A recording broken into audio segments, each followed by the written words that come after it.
Just give respect to the next 30 to 40 minutes. We're going to do justice to the commemoration of this hockey club.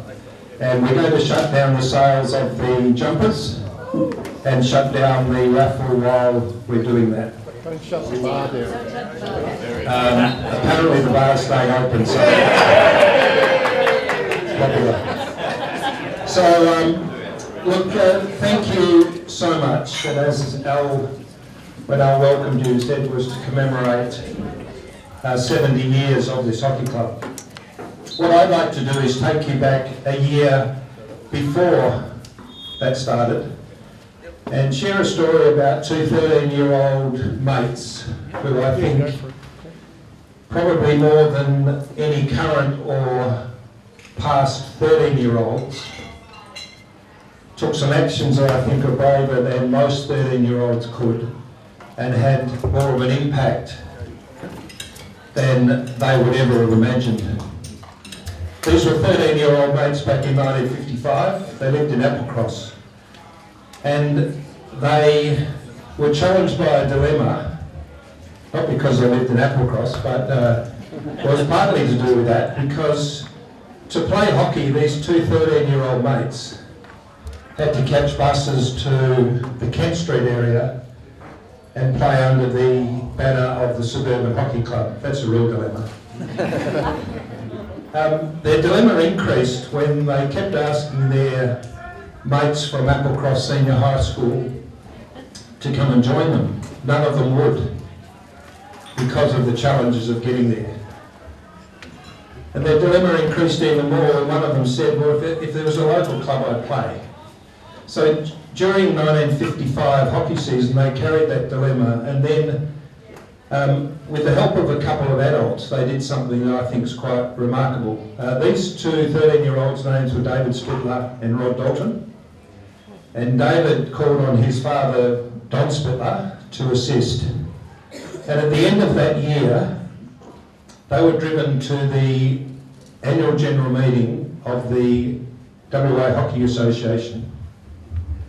And a 13-year-old David Spittler stood up in front of that whole association and read a pre-prepared proposal, application, request for a local club to be formed. So the association finally agreed to that, and for the start of the 1956 hockey season, the Applecross Hockey Club was established.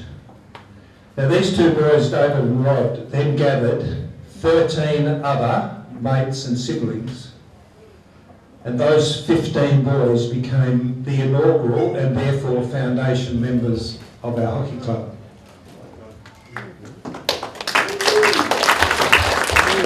And here are those 15 boys. And you'll notice front row, second from the right, is a very young Brian Spittler. Spitz was young once. And Spitz, it's such a great shame he couldn't be here, because he remains the only 70-year-long member of this club. And that's just amazing. Let's try and get him here for the 75th. So these 15 boys then set about saying, well, we need a uniform. So they were given a strip of bright red material, from which they cut a red square and sewed over the pocket of their grey Applecross High School shirt. Cut a strip of that covered the collar of that shirt. They were each given a length of white bias binding, and they formed it into a capital letter A, and that was stuck on the collar of the shirt. They were then knitted each a strip of woolen bright red material around the top of their long grey Applecross High School socks. So the first ever uniform for the Applecross Hockey Club was complete. They needed somewhere to play. They were granted an area of grass off Gairlock Street, then on to Shirley Strickland Oval, and they were there for a little while, and then finally to Tompkins Park. And they had access to the Tompkins Park Applecross YMCA building. And so the newly named Applecross YMCA Hockey Club found its first real home. The great thing about there is that that was also the home, or became the home, of the Applecross Women's Hockey Club. And even though the two clubs operated for many years separately, it was when the Women's Club also joined the Men's Club here that the process to amalgamate the two clubs commenced and was successful, and helps forge this club into the powerhouse club that it is today. So really, our club, the bar's still open. So really, our club really came from very humble beginnings. Humble beginnings that was illustrated when in 1969, thanks to our father, Laurie, as an 11-year-old I joined Applecross YMCA Hockey Club along with Al and our two other brothers, and Mum and Dad became so entrenched and dedicated in the club. But the significance of 1969 is everything that the club owned, equipment-wise, materialised, was stored in one Metalux cupboard in the hallway at the Applecross YMCA building. So here we are 57 years later from that, in this amazing clubhouse that was initiated, was planned, was forged, and now maintained by members of this club. Just out there, the scene of the mighty 60 A's this afternoon, the most scintillating defeat you could ever see. But out there is an international standard turf that was initiated, planned, forged, and now maintained by members of this club. So we, from very humble beginnings, we're now the envy of the hockey community for what this club has created. We started from humble beginnings because they were the 15 original members of our club. Today we have over 1,000. So every week about 550 junior girls and boys run out to play a game that hopefully they will love as much as we have. And hopefully they'll forge some friendships, lifelong friendships that we have through being at this club. Every afternoon about 500 seniors, men and women, run out to play for this club. On the back of what two 13-year-olds did 70 years ago to make this club possible. And as I said, I'm not sure that two 13-year-olds could have the impact that have not only impacted on us 70 years later, but just imagine all the people between today and that day in 1956, created by David and Rod. So look, I think we have an enormous amount to commemorate. I think we have an enormous amount to celebrate. And I think we have 2 boys, 15 boys, and a couple of dads to be very grateful for. So Al and I have been invited to help commemorate those 70 years with you by seeking the input of 4 people to help highlight some eras since that time, say from about 1969 onwards. And Al's going to commence that with a conversation with David Porter.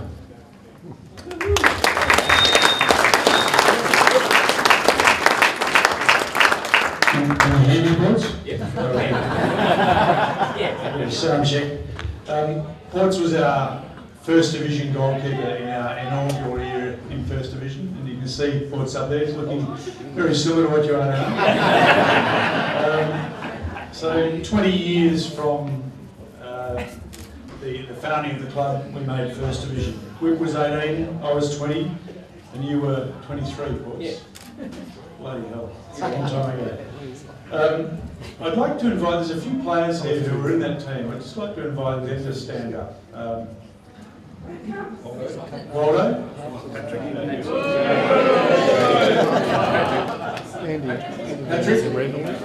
Matthews? Harps is not there. Andy Reynolds. Andy's wearing one of the old Anniversary shirts, by the way. Modelling it beautifully too. So, what's thinking back to all those years ago, what came together to enable us to make First Division after many years of trying? We had a really enthusiastic group of young people. I can remember before I joined, I was sitting at the Wacker watching Applecross play, and I thought, what an enthusiastic group. This is something to get involved with. And we were very fortunate to have Max Currell come as coach, and then Max managed to somehow get Ronnie Wilson and Sid Wilson, Ian Halliday and myself back to the club. And that little bit of experience with the enthusiasm, I think that's what got us over the line. And there were quite a few brothers in the team. So you want to run through the, I think it was 4 sets of brothers in that First Division team. Yeah, we're good at creating dynasties, and that's one of the attractions I might mention later on about this club. But we had the family connections. We had Graham and Al, Paul and John Nico. We had Pat, and later on we had Brian Matthews. We had Sid and Ron Wilson. We had Ian and David Halliday, all running in that team. So I haven't forgotten anybody. but that was the connection, and that came with all their family support. So that was one of the things that held the group together. Yeah, and I think one of the strengths too was that a number of the young guys had good offers to go to other clubs, but they stuck fast. I must admit, I went to another club. And, we had half the Australian team in there and Stan, and 3/4 of the way through the season we were looking like getting relegated, so I was called the relegator, told to bugger off back to Melbourne. Oh, that's why I came to Melbourne. Because I originally played with South Perth and then became a bit disenchanted and then moved over to Perth, then it moved its grounds from the city over to become North Coast Raiders. So coming to a local team full of enthusiasm, that was a no-brainer for me. So yeah. Now, I remember the first couple of games we had in First Division. The first game we played YMCA, who had Walsh here, a couple of Australian guys, and we lost 4-1, which was an honourable loss. And then we went to the Wacker and played cricketers, Rick Charlesworth, Craig Davies, Peter Hazelhurst, and Darryl Deadman over there. Were you playing in this? Yeah. And we got belted 10-1. So it puts recollections of that first year and the fact that you had 13 goals hit against you in the first 2 games. It was called a work in progress. I like to think I was the first line of attack, not the last line of defence. But I guess simple things like excitement in the beginning, then frustration, and then a little bit of, we've got to learn some resilience here. And if you played hockey in those groups in those days and with the established clubs, there was a fair degree of arrogance by the established clubs to new people. So people like me get angry very easily. When you get told that, you let 13 in and this and that, you might react. I didn't mean to bring it up. I wasn't counting. I'm going to take a leaf out of 100 Banyard's book and go and play 2s after I play 1s. It's 5 or 6 goals a game. But look, what we learned was resilience, and we learned about playing in a tournament that was a totally different level from what we played before. So there was learning how to be in the game, and that was, it took it, and that's not an easy learning process, as you can see, up and down and up and down. But yeah, they were frustrating years for sure. In 1978, the club moved from the Tompkins Park Cabbage Patch to Buzzercott, and we call it the Cabbage Patch because our ground was built on landfill. So the contours of the ground would change on an annual basis. You know, you'd be running uphill in one half and downhill the next year. But I'm sure even the skills of the current side, you'd struggle to play on the cabbage patch. So count yourself lucky to have beautiful facilities like you've got here. 1983, we saw the official name change from Applecross YM to Melville City, and we also changed our club colours from grey and red to maroon and white. What did that change bring, Courts? I mean, it changed it as an identity. It gave us a real belonging in our community and a lot of connection with the City of Melville. And that connection with the City of Melville has been really, really important as we've developed these facilities and as we continue to grow in the city. The colours, my colours, I love maroon. It was Whip's idea, I think, or Andy's, but we had a debate in the change rooms down there about the colour change, and I think it was all unanimous. So that was a big change. The biggest change that we forget was in 1979 we stopped playing on grass and we started to play on turf. That changed how we played the game. It was quicker. The balls and the equipment were more advanced. So going from grass hockey to that was a big difference. And the boys who played in the old timers game out here the other day where they had to play on grass with the old wooden sticks and they got beaten 2-0 by the old timers, they suddenly realised what the transition is going from grass hockey to turf hockey. But I was going to say, to get where we get, that change as a player you don't see.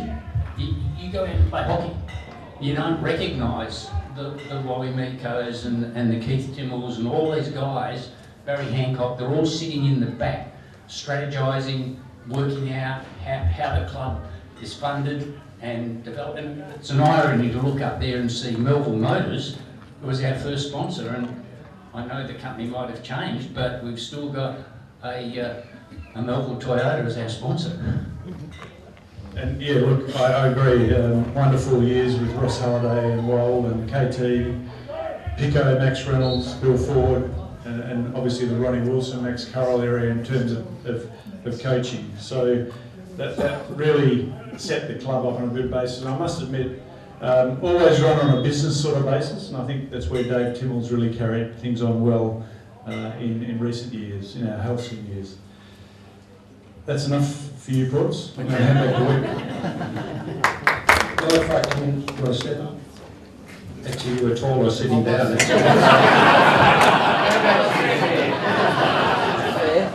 How many times have you heard that joke? So if I can move another 30 years on to about, the club was about 50 years old, Hans came in and did an amazing job over a long period of time as president. And I want to hear some reflections about that time. It was really about where the club was enhanced as a very large club and cemented as a really strong club in the Hockey Association. My first question is, 20 years ago, if you were buying a used car, would you buy one off that?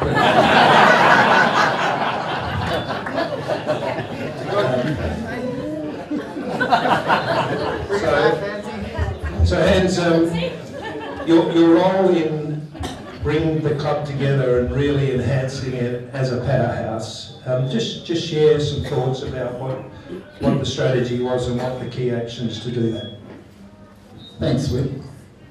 Just not long after that photo, I went to a meeting with 4 principals, and I went for a haircut, and the guy said, "The moustache, how do you reckon we take that off?" And I related that I had been to a meeting with, I think, 3 other principals. They all had moustaches. And I said, "Take the bloody thing off, for Christ's sake." And I've probably felt better ever since. Yeah. So, is that better? Anyway, I don't know what I did with that tie. I used it on the lemon tree or something. Look, when I took over, thanks to John O'War, who I'd run into at Bulletin Hockey Club, and I was a relative newcomer, and he conned me into taking over the role. I think I said no 3 times at the AGM, and they went, "Oh, shit, for Christ's sake, do it." And it was an interesting time because we were a shadow of the club we are today with 22 teams. When I finished up, we had 46 teams. We had 30 Minky players, and it was all lovely. They would turn up and they might spend an hour or 2 hours. There was no structure, and parents want structure. When I left, 46 teams, somewhere between 240 and 300 Minky players. So it was fairly considerable growth, due to a lot of work by a lot of people. It was evident that we needed growth from both the bottom and the top. So we were floundering around 1Bs, that sort of thing those days. And with 30 Minky players, we weren't going to grow in a real hurry. In the first instance, thanks to Diggo, who's here somewhere, good on you Dig, we developed 2 3-year business plans, which set some priorities for the club. And it helped draw the club together. It wasn't just written in absentia. There was a group of people that all gathered, and Diggo would get it all together, put it before the group the next meeting, and this went over an extended period of time. But it made a significant difference in giving us some direction, which was great. And they were clear, achievable direction. There's not much point having a business plan if it's not achievable. And some of those things were growing numbers, getting first division, getting a turf maybe down the track.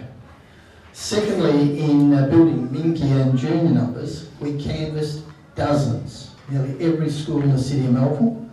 We had flyers printed off, we counted them into groups of 30, because there was about 30 kids in a class, because the school said, we won't take them if we have to separate them. So a lot of people, we gained connections in schools and did a magic flyer. This, and then a structured model for Minky. I remember to this day having a discussion with Graham Coleman, who had his kids over at Willerton. And he said, mate, it's all getting too hard, I'll come next year. And I remember saying to him, Graham, we need to start the trickle. The trickle will become a stream, the stream will become a creek, the creek will become the river. 3 weeks later he rang me up and said, I'm coming and I'm bringing 3 teams with me. So he stole these other teams. He came across with those 3 teams. I think another 3 weeks later, maybe a month, you know what Graham's like. It takes a long time to get organised. I think he rang me at work and said, oh, and by the way, I'm running Minky now. I don't even know what happened to the Minky coordinator, but anyway, Graham. So he took the stream and the creek and all of that stuff pretty literally, but, you know, bit by bit the structure happened, the flyers around the school started bringing numbers, and remarkably, not only did we pick up kids, we picked up elder brothers, elder sisters, and dads who were going, well, I haven't played for a few years, I might come and have a run. So our numbers grew pretty quickly. Thirdly, we improved the club environment, and again, someone like Graham did a fantastic job. I can remember being at his workshop over in Bibra Lake, and we revarnished the skirting boards, of all things. We repainted the skirting boards.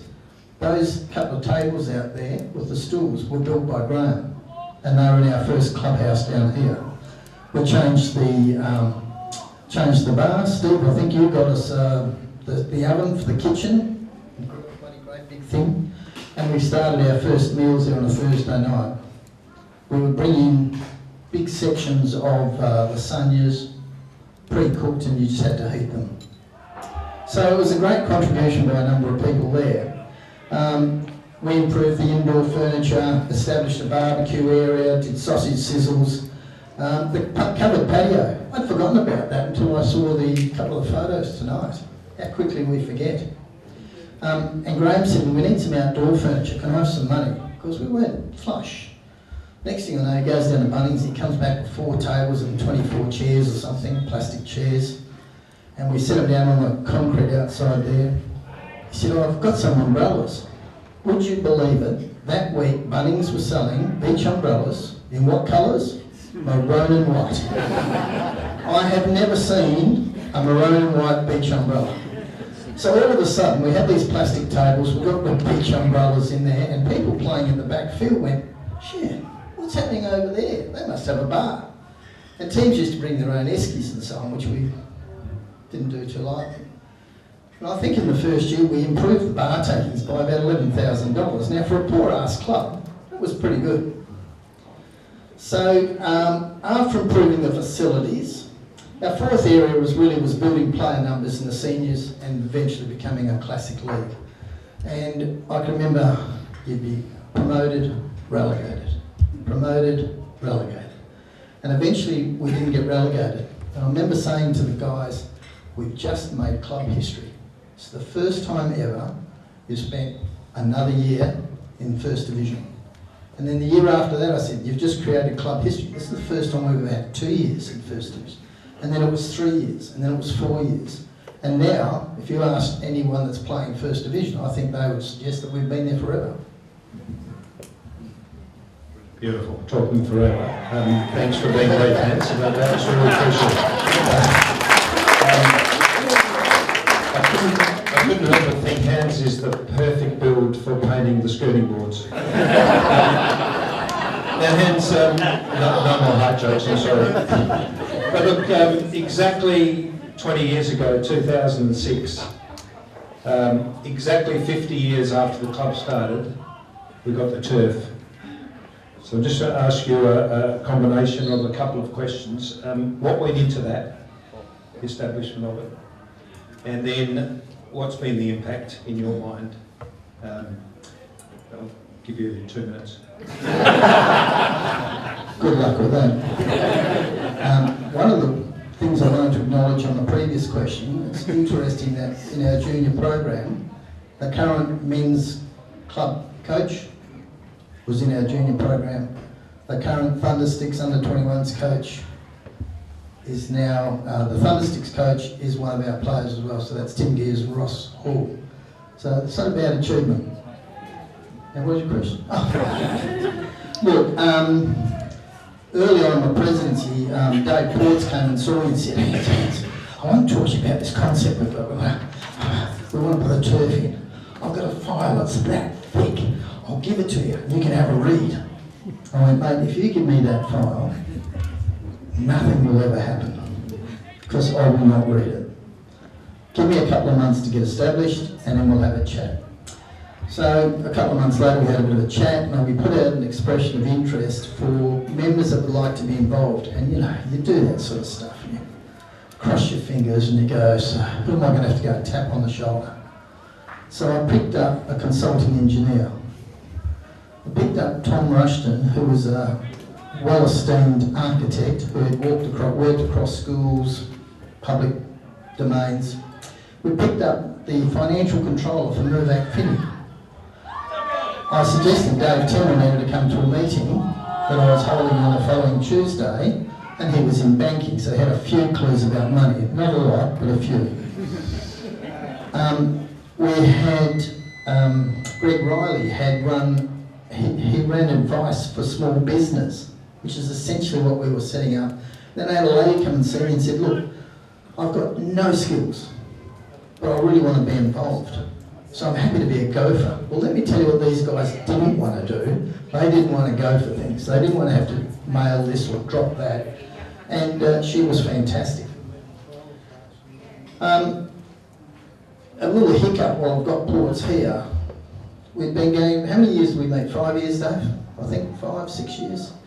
Anyway, we decided we're in a bit of a flat spot. We'd go to Christmas, we'd go down the tavern and have a Christmas dinner together. And Port's sitting there in the middle of this and he goes, do you know, guys, no one would think ill of us if we gave this a miss and just stopped. Well, Pat Hall was there, and I think I had to take the knife out of his hand. And David rang me the next day at work and said, mate, I'm just ringing you to apologise. I've destroyed the group. I said, David, I could not have orchestrated that better, because what you actually did was galvanise the group. He actually gave us the energy and the end results out there. So, oh, the benefits, yes.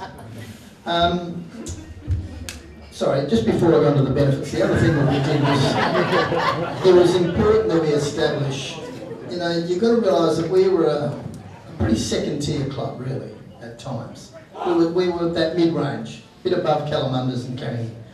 But we built relationships with Hockey WA because at the end of the day we needed to get a loan and we needed to get sport and rec funding. The City of Melville, they were hard work. They had absolutely no faith in our project initially. And the Australian Sports Foundation, Pat Hall, did a lot of work with them. So the City Council went through a process and they just expected us to fail because that's what everyone does, big projects in sport. And one of the councillors said to me, Hans, I never expected this to work. That was interesting. He never let on in that in about 5 years. Okay. Benefits. I was going to tell a nice little story.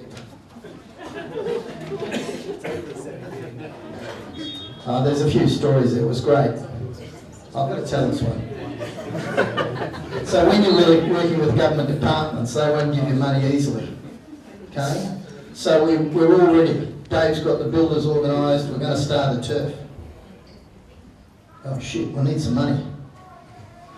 Australian Sports Foundation, the project hasn't started, we're not going to give you the money.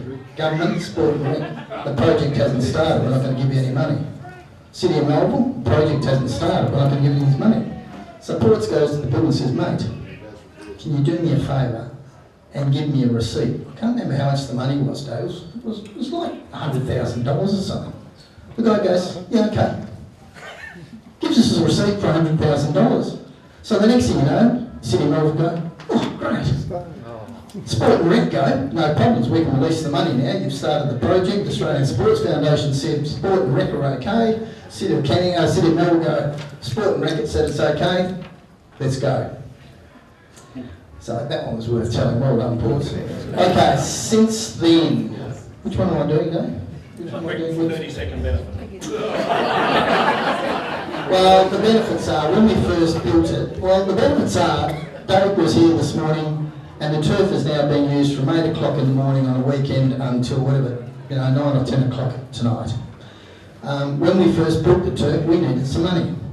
And so we had, I think it was 7 other clubs used to hire the turf and come here to get decent turf time. We were really excited about that. Today, I don't think we can fit another team from another club onto the turf because it's fully booked by our own club. And the benefit there is that the turf is now able to give some money back to the club.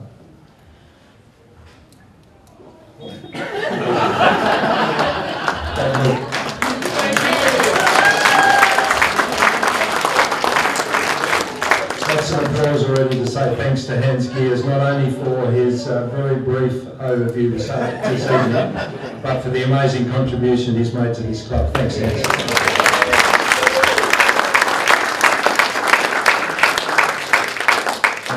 I think we better come down here.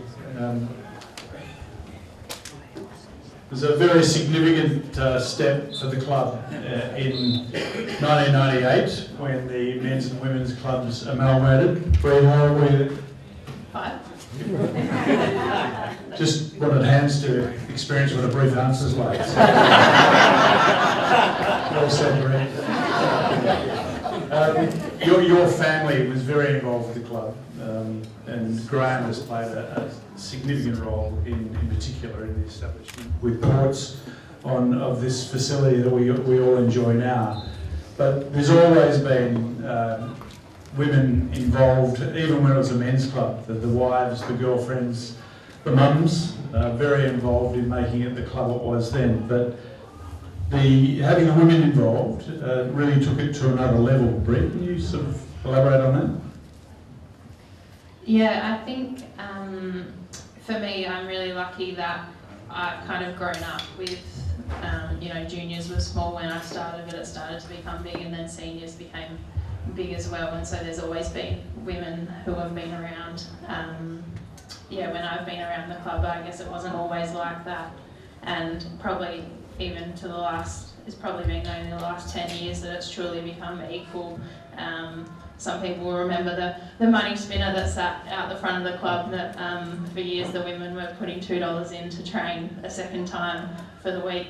When I became involved as VP, that was long gone, which was great. But from that point, really starting to create more of an equal club. And so when I was lucky that Dad did a lot for me, so I didn't really have to do anything through the junior times. Though being a Coleman, I probably got involved a fair bit, but as VP was just really trying to push for equality across both the men's and women's divisions. I think we started with 6 teams, women's teams, when I was VP in 2014, and now we're at 8 or 9 teams pretty consistently. So yeah, there was a pretty significant growth early, and yeah, there's plenty of women that are now involved across all levels of the club, so girls can walk in now and see someone just like them, whether that's playing top grade, whether that's playing on the grass, whether it's playing masters.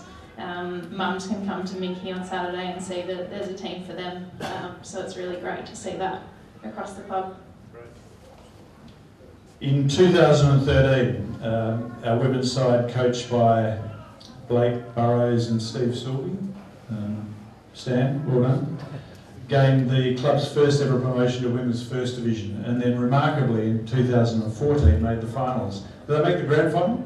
Yeah. Or was it just, yeah, so that's an amazing achievement in a short period of time. Can you sort of elaborate on that one as well, and what impact that had on the club? Yeah, so I think it started, Hans touched on quite elaborately that we came from Millerton in, I think, 2003. So it really started with the Minky program all the way back then. So it was although it was 2013 when we eventually achieved promotion with this team here that a few are here tonight, a little bit older, not much older though. It started with a commitment to Minky. If you haven't heard the flyer drop story from Dad, just ask him tonight. He'll tell you it was 52 schools and so many thousand flyers that got dropped to start with. There was then a commitment to the junior program. So we had, I remember coming to grads one day, and there were these 2 girls I played against that were pretty good, and I didn't like them on the other team. I wanted them in my team.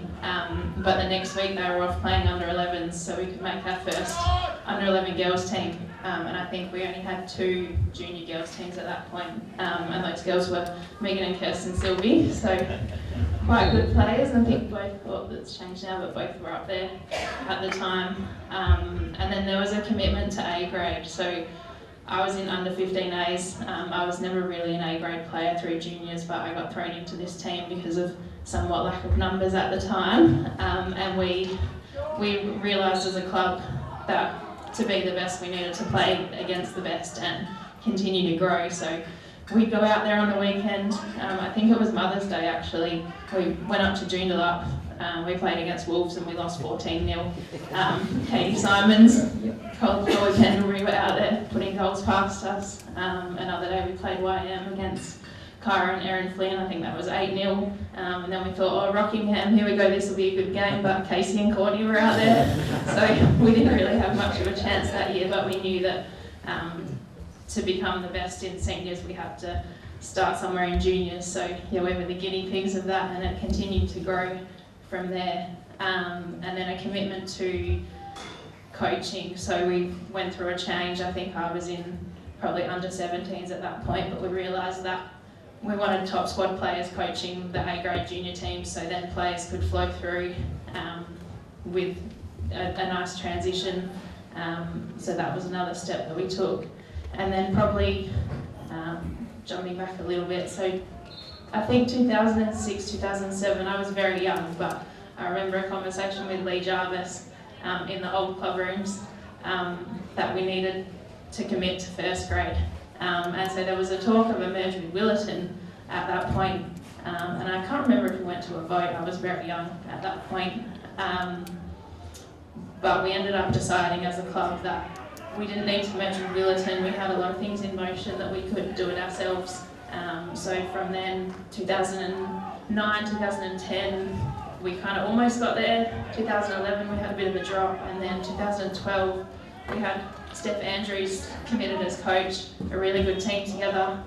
Steph then went over to ACT for a really good coaching opportunity, but we ended up with Blake Burrows, so another really good coach at that point. And 2012 and 13, Blake coached the team. In 2013, we finally got there after a lot of hard work. So it wasn't just a team in, say, 2010 that came together, and it was a few years. It was a solid 6-7 years of commitment, and particularly Steve Sylvie was one of the big people that was contributing to that,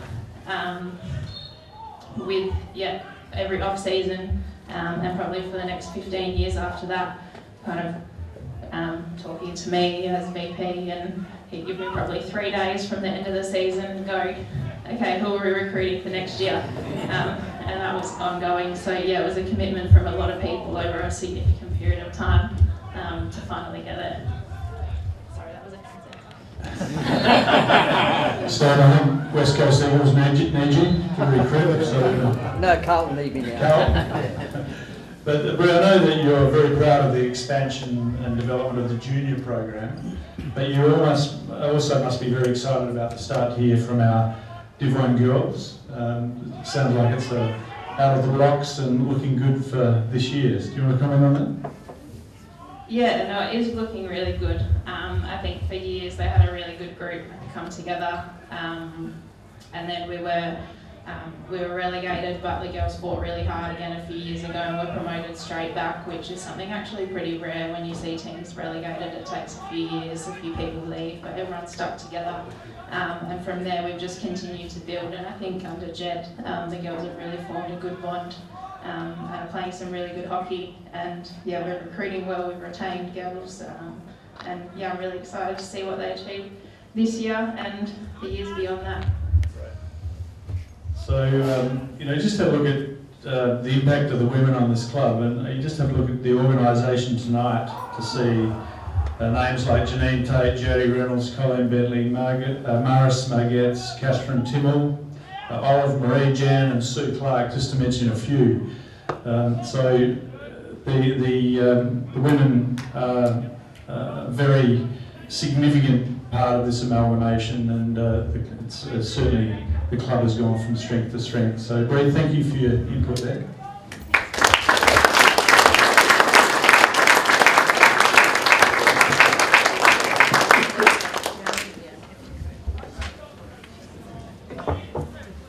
It's fine to have a 70th celebration where just long-serving members have been part of it. It's fantastic to have some of our current top players here, and we felt it was really important to try and bring the past aligned to the current. And Frank Reynolds, who I'll come to in a little bit about Frank's family history with the club. But Frank, you were part of the most successful era. You played here with your brother Will. First question, what will it take for your old man to get back to playing hockey? Come on, Speedy. Yeah, I've been in his ear about it for years. Some of my favourite memories were watching you blokes play out on the grass together. I can't believe I managed to get him down for a fives game on the turf with my brother a couple of years ago before I got him back with you guys, but there's always time. He still can walk, so hopefully he gets around you blokes in the future. Well, that's a qualification to play an outside. You either have had to or have a serious injury to play for us. Yeah. But seriously, what has such a strong family link meant to you in playing for this club? It's meant like everything to me, to be honest. I'm very proud of my family link to the club. Obviously, mum and dad, their contributions over the years have just been amazing. And then beyond that, my grandparents were deeply entrenched with the club as well. So I feel very grateful to be part of this club, and I feel like I owe it to them to try to contribute as much as they have to the club. Both on and off the field, but it's not just them that I see as my family at this club. It's the blokes who played over 50s back in the day with Dad on the grass. I've known them most of my life now. It's the wider, broader club. From juniors to now, the supporters, the volunteers. I see, and my teammates above all, I see them as my big Melville family. So, and I think that's what makes representing Melville so special, to be honest. Really well said. And look, you've answered this, I think, really well, but just any other thoughts on the current players? How might they view the history of 70 years of the club? And if you feel you've answered that well, just pass. It means a lot to our whole group. It's really special at presentation nights to see the awards given out for life membership, and people have contributed so much over the 70 years of this history, and something to aspire to for the group. And I know that a lot of our players look at the Mofta crew and have a lot of respect for them, especially whether they're contributing in the pre-season with barbecues or post-games with a beer in hand and some chats. They're all appreciated, and I think that history has stayed very relevant and visible to us, and it's been very easy for us to connect to that history through Mofta. Mofta provide a great example for us, and the least we could do is continue that tradition when our peak playing performance passes, but yeah, it means a lot to us. Brilliant. Well, that's a wonderful segue. The final question is, it's fine for current players to look back over 70 years. What might you think current top players think about the future of Melbourne City Hockey Club?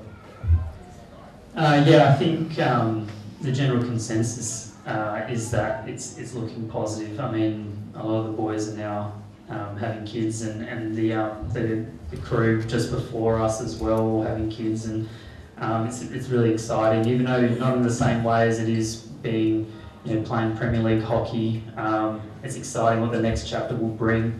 Like we look at the Mofta blokes and realise that maybe there are more ways to contribute to the club than just playing hockey.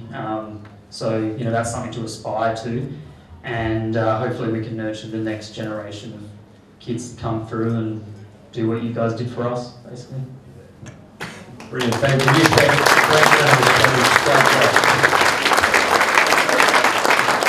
Well, a very quick final wrap-up. We have asked each of these to think of a 30-second response. We've given hands a 10-second response, but everyone 30 seconds. Al.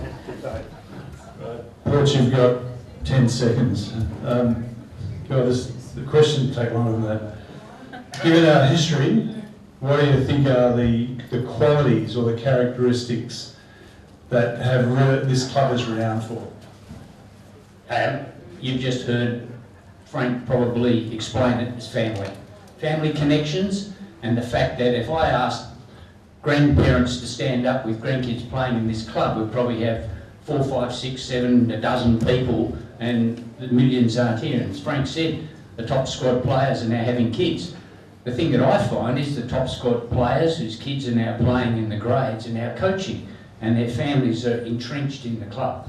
So I still want this club to be a top club. I want a still big focus for us to have top men's players, top women's players, and we need to create the environment that attracts those players to our club. But good future. Great 2 words. Hands in 2 or 3 words or phrases. Can you summarise for us the standing of Melbourne City Hockey Club in the wider community? Well, I think it's very good. I would use the words successful, lifelong friendships, family-oriented, a community of its own within a broader community, and a great place to be.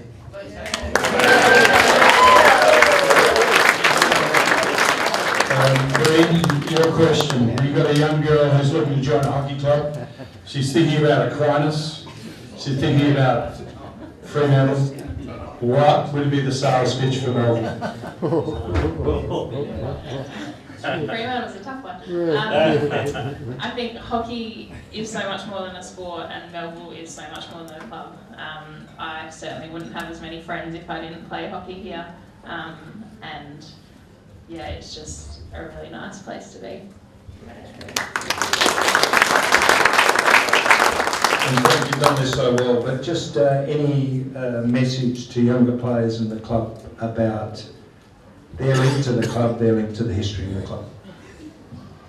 All right, well, controversially for the Matt Willises in the room, I'd say to remember that winning's not everything.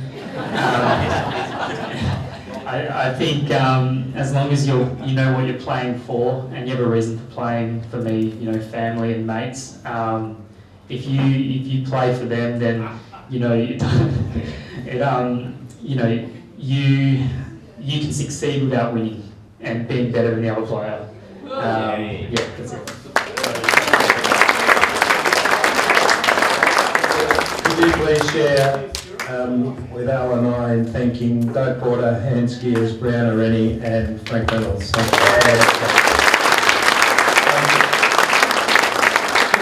Just to share a fact that I think is a great summary of all of this. Port said that in last year, 2025, there were 17,000 volunteer man hours contributed to this club. I think that says an enormous amount. Just to maintain what we've got and keep it at such a great level. So that's a fantastic way to finish. So look, in about half an hour or so, maybe a little bit longer, Al will call us back where we will draw the door prize, the raffles, and for Dave to do a summary thank you to everyone. Well, Dave wants to do it now. So, I was going to say the night goes through to 10:30, but obviously it's finished. No, that's it. We go through to 10:30, but David would like to say thank you. Look, thanks very much, obviously, to the panel, and where's he gone? Here it is, to Whip and Al. And I will just sort of thank individuals in a minute, but I just sort of got a few buckets of points here I just wanted to reinforce. So if we start to think about what's made the club what it is today, I've got 3 points. I've got family, which has come through, I've got values, and I've also got culture. And if you've got those 3 things in anything you do, a sporting club, a business, any other organisation you're involved in, you can go a long, long way. And I often think of situations where I've been in the last couple of years as the president, where we've been on the hill at grand final day, we've been in other environments, and the one thing I always say to other people is I know that all Melville people will clean up their rubbish, they won't embarrass themselves, they won't embarrass Melville, and that's a pretty privileged position to be in as the president. So that talks about the culture, I talk about culture as the things that we do around here when no one's looking. And you've all got to be very, very proud of what we've achieved there. I'm glad some of the current players are here today. I see a few of the boys over the back there and the ladies. So hopefully you get a sense of what the last 70 years have been to bring the club together and to give you the success you're enjoying, and hopefully the support you're feeling out on the field. It takes a long time and a lot of effort to do that, but I'm really thankful. I know you've all got to play tomorrow. But yeah, it's great that you are here, and yeah, we're really thankful for you making the effort and coming along. There's been a couple of things that have come through, and I guess the one thing that I've sort of noticed when we've been around the club for a long, long time as a family, but when I came in as the president, I sort of had a bit of a feeling that we're a little bit embarrassed about who we were. And someone's made a comment earlier about, we were sort of a bit of a second tier club, and we were all nice people and everything. But one of the things that I hope that we've achieved over the last few years and will continue to achieve as we go forward is that rather than being a second tier club that is, we're Melville and, can we do this? We're now a top tier club. We're the biggest club in Australia for 3 years in a row. And we should be very, very proud of not only being as big and as powerful as we are, but we've maintained the values that I spoke about before in terms of culture and family and those sorts of things. And that's a fantastic thing to do, and that's very, very difficult to do. So we should be all really, really proud of that. Good to see some old faces here as well. Dee and Lee and Ray Ford and some of those sort of people. It's really great to have you around, and it's really great to see a number of our life members here, Wally, Miko, Hank, and those sort of people that have really forged the club to be what it is today. Dave Porter's made a comment about the City of Melville. In all honesty, the City of Melville give us a lot of freedom, a lot of ability to do that. No other city would have let Dave Porter and Graham Coleman purpose-built this, or project managed this building. We built it for under 2 million. City of Melbourne said it cost them over 4. So we've just got to be really thankful and acknowledge some of those situations. I rang them up, said we're having a function, got money out of the City of Melville, Kim Giddens, Karen Wheatland, without really having to ask. That's the respect that they hold this club in. So we're very lucky for some of our stakeholders and the things they do for us and the trust they have in us. So just quickly, these functions take a lot of pulling together, but I'm glad we've gone to the effort to celebrate something, a really significant achievement. This is the warm-up for the 75th, and particularly to Jan Davis, to Maris, to Marie Farrow, to Kylie in the kitchen, Whip and Al for bringing it all together, Catherine and Susan in the uniform shops, and make sure you get your uniform before you leave, Janine and Colleen for making sure we're all paying on the way through. Great to see Andy Reynolds here in his old shirt that we wore when we went to Melbourne in 1973. I wish I could put on the shirt that I bought in 1973, mate. But no, but thanks everyone. It's we should be very proud of who we are, what we've achieved. Please enjoy the night, it's not over. But I do thank everyone for the contribution they've made. Hopefully I haven't forgotten anyone. And for those of you who've got nothing to do on Mother's Day, you can be at Whitford's at 5:30 or at 7 o'clock.